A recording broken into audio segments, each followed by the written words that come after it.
Hello, everyone. Welcome back to another edition of StarSound Speaks. This is episode 188, and I'm your host, Irlianna Samsara of StarSound Astrology. So we're going to talk about this week coming up, August 14th to the 20th astrology. But before we do, I just wanted to kind of recap this really intense full moon that we've just all been through. And I just want you to know that, pressure cooker, I don't think it even can explain the last few weeks. Ever since, especially with the Mars Uranus North Node conjunction, and then it went right into the intensity of the Sun and Mercury and Mars squaring, making that square with Uranus. And yeah, there's a lot of tough choices about and being bolstered out of our comfort zone for sure. I know for me, this is like the first time I've been able to talk without bursting into tears because on Wednesday, I had to put my other cat down, Smokey, my beloved Smokey. And this was only a month ago that I had to put down Lucas, who was my cat of 13 years. And that was very unexpected and didn't see it coming, which is a very hallmark. It's a hallmark of Uranus, Uranus transits and Uranus and Taurus in that square, getting shocked with something that's very near to dear to us and near and dear to us being taken away. Yes, absolutely. It was quite jarring. Just as I was able to get over that, meanwhile, Smokey he had been sick for like the 2.5 months, and it was in really intense caregiving, and just as much as it was exhausting, it was still, it was a tremendous loss to lose him. So yeah. And I know that, and I think about Eckhart Tolle, and I'm comforted by his words, this too shall pass. And also he had said something else about, well, I also think of, in Harry Potter when Dumbledore died, and they said, death is the next big adventure, so it's a whole another beginning.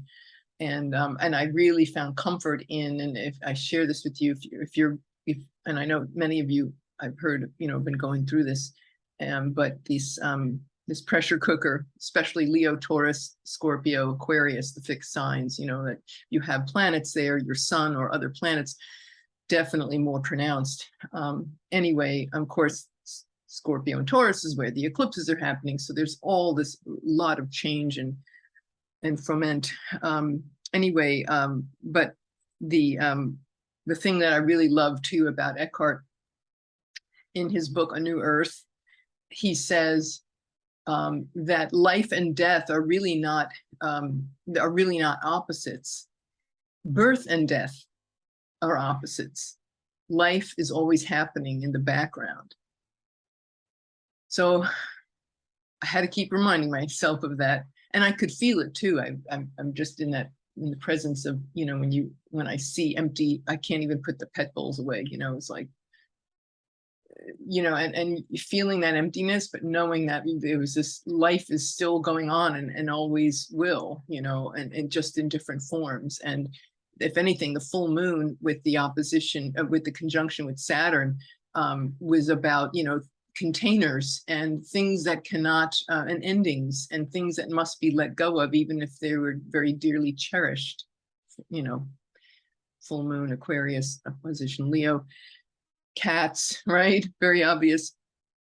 And, and I thought about the containers, like these sweet little angel fur babies, and like their container, it was done. And then they now expanded into, a bigger sense of who they are without this physical body. And I feel them all around the house. My dear friend said, who's very attuned, she actually said she was coming down, only several blocks from my house. And she said, as soon as she turned this corner, boom, she felt Lucas, like his energy, that he was protecting the neighborhood. And I'm like, wow, that's amazing. Because this street she's talking about is almost a mile away. So I'm like, wow, I got some serious security going on around here. But he's there protecting, and I know all of our pets are. So if you've had a tough full moon, just know that I know how that feels. And also my EFT tapping has been a godsend. I share that all the time. EFT tapping for grief.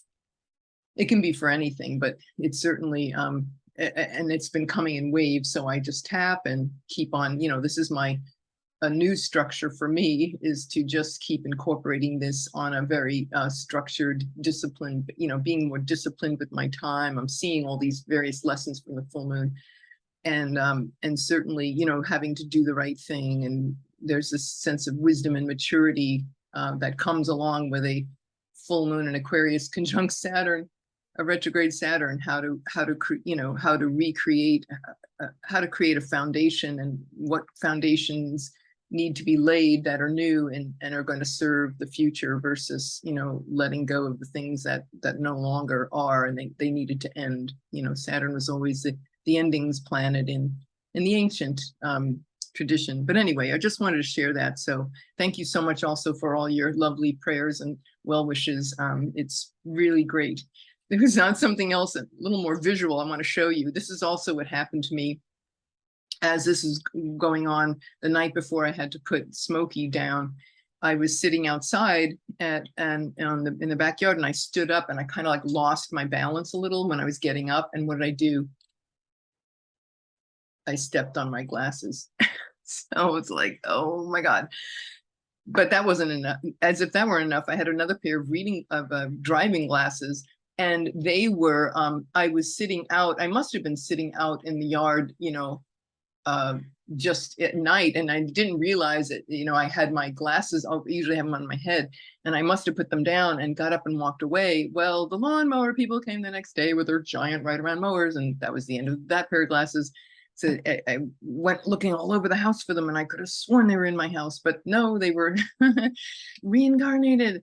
And they were completely decimated. But I love, the reason I'm sharing this is there's a symbology here about, when we think about the full moon in Aquarius, like things that have to come to an end. And frames, Saturn is about frames, right? Frames and the structure of our reality. So, glasses, how we see reality, how we see the world, and the frames and the lenses were completely decimated. So that to me was saying, okay, your long distance vision, it's time to reinvent or modify or reflect upon, and create something new, or go back and tweak what your long-term vision is. These glasses are just for the computer and such. So the lenses are perfect. They were not touched. It was just the side, the wands. So that's almost like saying, okay, your short term, you're good about that. You still have to tweak it, but I just found there's such interesting symbology with the full moon in Aquarius. There are no accidents. Anyway, so let's launch into the week ahead. So we have, coming out of this very intense pressure cooker, we're still feeling it's ending this particular lineup. We've had this for the past few weeks with this Grand Cross, in fixed signs. Sunday, August 14th, we have the sun is going to be reaching its opposition with Saturn. It's been coming in there closely, these past few days. It'll be there at 1:10 p.m. Eastern Standard Time. So the opposition with it's still squaring Uranus, although it's leaving, that intensity is waning, but it will be in that exact opposition. Sun and Leo, both are in domicile. Sun and Leo, Saturn in Sag. I'm sorry, Sag. What am I saying? Saturn in Aquarius. Hello. And those two opposites. So there's this meeting of, the will and versus what is best for our long-term, our collective humanity, the future, innovation, progress, freedom. It's like we're engaging in the full, beautiful, creative self that the Leo season always represents, the shining light, the eternal souls that we are, the sun, right? But then having that balance with the container, right? So this unlimited, huge, eternal self, and then meeting up with definition and limitation and mortality and things that must die, and then things that must be restructured or looked at and taken accountability. So it's this kind of accountability check that we're having, we'll feel that will be reaching its peak Sunday, on this Sunday. While that's happening, Mars is in a trine to Pluto, and it's also conjunct the fixed star Algol. So if you're not familiar with Algol, I know many of you are new to the channel, and by the way, welcome. Algol is a fixed star, 26 degrees Taurus. And that is, it's always considered, it's a difficult star, although the mythology has been, we're rewriting that mythology actually. And so the idea of Perseus, and you can go back if you want to go back to the episode I did with Andrea Michelle on the eclipses, the May 16th eclipse. She gets into this and it's phenomenal. All of my, I love her, she's awesome. And giving these really deep delineations for the symbology of in the mythology and the archetype. But it's basically, long story short, it's about you know, when Mars conjuncts Algol, it can look like, you know, accidents happening in Mars, right? Things getting cut off.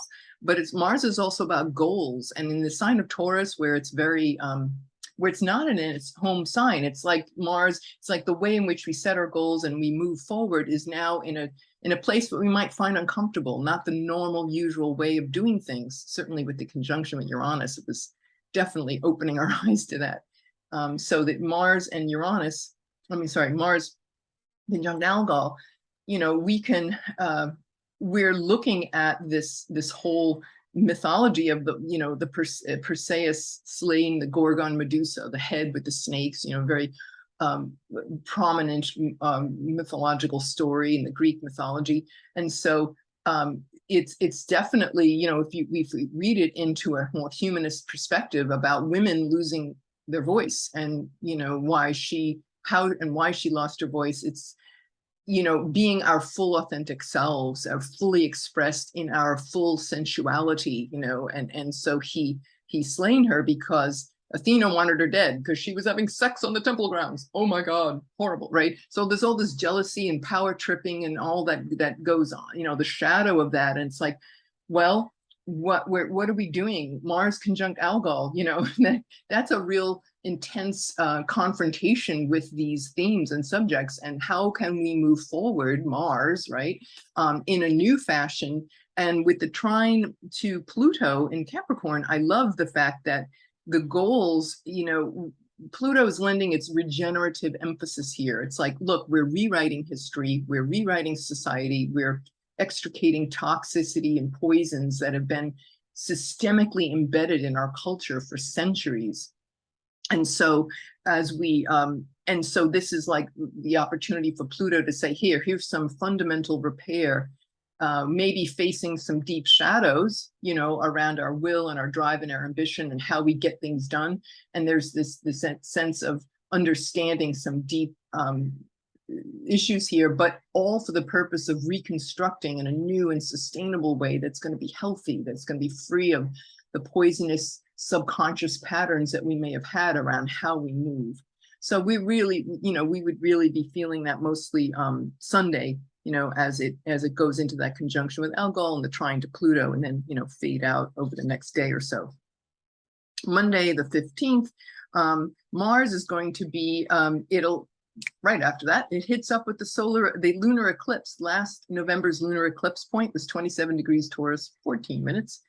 And it is also, again, because it hit an eclipse point, it could have more resonance than if there wasn't an eclipse point there. So this conversation around the letting go of old programming and subconscious patterns is definitely a strong point. Whatever you experience, or whatever we had going on around that eclipse time, late November, also in the spring, the other set of eclipses in April 30th and May 16th, again, you know, these themes about regenesis and transformation through letting go is and embracing our sensual selves and all the Taurian things, right? This nature and grounding and all of these themes that have come up that we've talked about so much this year. So Mars in that conjunction with that point, it'll be like, oh, here, we can move forward now. Things that had been maybe trying us, you know, here's an opportunity that we can just step through that door. Okay, then, and, you know, and that can be a heavy thing. Now, here's a nice part. We have Venus coming along, who just entered Leo the other day, and Venus is going to start to trine Jupiter in Aries. And we'll start feeling that around, Monday evening, probably. Tuesday, it perfects. Venus moves pretty quickly, but Venus enters that trine with Jupiter, and that's probably one of the nicest, if not the nicest, transit of the Jupiter retrograde. And the Jupiter retrograde, I have to say, whenever Venus and Jupiter trine, that's like one of the best aspects you can have in astrology, right? It's the greater benefic and the lesser benefics, the two lovely benefics trining each other, right? So that speaks to joy and luck and confidence and optimism and enthusiasm, and the truth, like the Jupiter retrograde in Aries. It's like we're really reviewing, what is my truth and who am I as an individual, right? In the temple of Mars. What is the truth around how do I get things done? What is my ambition? Maybe I need to check if it was ruthless ambition, which, in the sign of Mars, it can be ruthless. So the Jupiter retrograde in Aries is saying, well, let's check that, and let's take a journey here of the next few months and think about how we do proceed in the world, and in a more higher aspect. In the retrograde motion, the planets move in primary motion. So the Jupiter's moving in the same direction as the sun. So that gives it a more eternal, spiritual perspective, more than the dross of day-to-day living, of the grind of the material world, right? When it steps back, retrograde, literally step back in Latin, we're looking at it in a different place, in a different dimension, perhaps. And we can see the truth around ourselves, so we can make corrections that'll really serve us going forward. So, maybe it's like, it's certainly with the trine with Leo, Venus and Leo, it's, Venus coming along going, okay, lighten up. Guess what? You don't have to be that obnoxious, pushy, especially with Jupiter and Mars. You can imagine the person who's like the religious fundamentalist of whatever religion, trying to push something down somebody's throat and like, this is the way. And if you don't like this, you're going to be damned in hell, or, and if you don't accept this, right, it's like being forced into some kind of like finger pointing, kind of, my truth is my way or the highway, or my truth is the only truth. So we're getting to look at ourselves on that level of, where's our ego and where does it need to be checked? But Jupiter's trine is like, hey, let's lighten up and have some fun here. You don't have to be bullied. You can share your truth and your wisdom, but you can do it in a lighthearted, beautiful, warm, generous, social Leo way.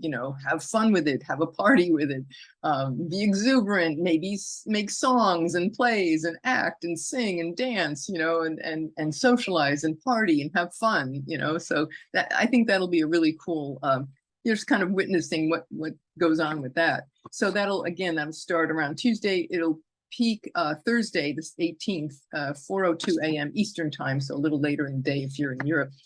So so that's the Venus trine Jupiter. A nice, boy, do we need it, right? After all these weeks.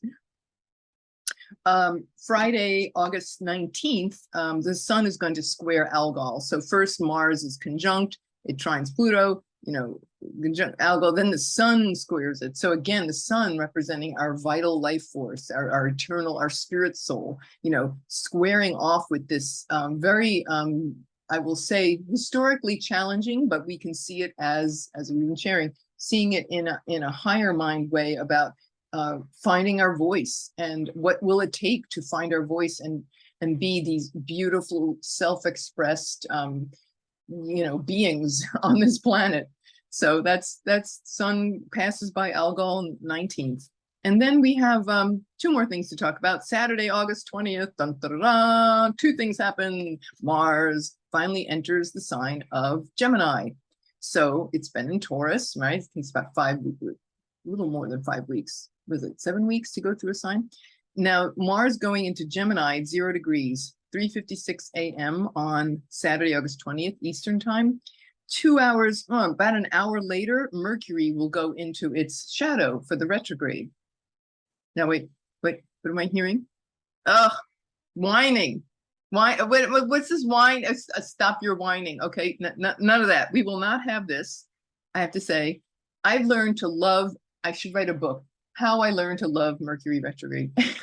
I used to get crazy 20 years ago. I would get nuts and it was so stressed out. But I learned over the years. We'll talk about that in another episode. And in fact, it's mystical and it's really cool. You kind of go on this really cool journey and you never, Mercury's the trickster and he goes in and out of dimensions and this one and back one. And what's certain? Well, you don't quite know. And it's really a fascinating, can it be obnoxious? Yeah, when your, equipment breaks down, but there is a really cool spiritual aspect and I'll be getting into that in a separate episode. But anyway, it's going to enter its shadow at 24 degrees Virgo. Now, why? And that is an important time. So notice what happens around, look at what we want to look at our attitudes and our thoughts and our connections with others, right? With Mercury in that sign of Virgo. Virgo can be also looking at maybe we're being too perfect or perfectionists or too self-critical of ourselves or others, maybe overly obsessed with thinking and worrying about our health, with Virgo being a major health indicator. So just to notice whatever's going on around that on Saturday the 20th, when it enters zero gem, just notice that weekend what kind of things are going on, because those themes and topics are going to come up again when it stations direct. So 24 degrees of Virgo is where it will come after it retrogrades. It'll stop and go direct again. So it's like we'll pick up the thread of what was going on, but we'll have a whole new look. We'll have some new perspectives and new understandings once we go through the retrograde about whatever was going on around the 20th, 21st, of Saturday, August 20th. So that's 24 degrees of Virgo. And just to give you a heads up, Friday, September 9th, it's going to retrograde at 8 degrees of Libra, or September 10th if you're in the Eastern Hemisphere. So 8 degrees of Libra, and then it'll go station direct October 2nd, 24 Virgo, and then it'll be completely out of its retrograde range at 8 degrees Libra, October 16th. So if you look at the entire thing, it's the whole enchilada, it's usually about 2 months.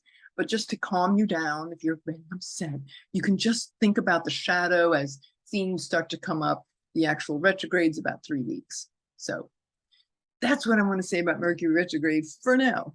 And I hope that we can let's all just put aside our critical minds and worry and just learn to have fun with it and see it in new and creative ways. You're going to like what I'm going to tell you in that episode. I hope you will. I'd like you to. I have to let go of that. I can't worry about it. Anyway, let's see. So that Saturday is a big day. The only other thing I want to say before wrapping up is, why is Mars, this particular entrance of Mars into Gemini? Because major event of the year, Mars going retrograde. It's one of the major transits of 2022. And it only goes retrograde every 2 years. So it's not like Mercury, right? It's further out, it takes longer to find a retrograde. And the last time it was retrograde was in the sign of Aries, and it was a few weeks before the presidential election in 2020 in the sign of Aries. And we all know how that went down. This time it's in Gemini. So it's not a cardinal sign. It's not about a change in leadership, which is very clearly what that was indicating, amongst other things. But Mars in Gemini here is, we're going to be with this for several months. It will go to retrograde in October 30th, and it'll come in the middle about January 12th. It'll go direct, and it'll go 25 degrees Gemini all the way back to like 8, and so it's going to spend a lot of time in Gemini, 7 months. So if you are a Gemini, or if you have any planets in Gemini, or you have Gemini rising, or any of the mutable signs, Gemini, Sag, Virgo, Pisces, this particular retrograde of Mars is going to have impact. It's going to, wherever those points in your chart are, you're going to see impact. So, and certainly if you have planets there at those degrees, definitely a change of course is coming up on the horizon. Okay, so that's all I have for today. I hope you liked it, and if you Thank you so much for listening. And if you found this useful and you'd like to share it, we are always very grateful. Like, share, subscribe. Just click on that little red button below and click the little Liberty bell to get the notifications so it goes right to your inbox. Anyway, thank you all so much for listening. I hope you enjoyed this and have a wonderful, wonderful week. This is Irlianna Samsara, StarSound Speaks, StarSoundastrology.com. Thank you. Namaste.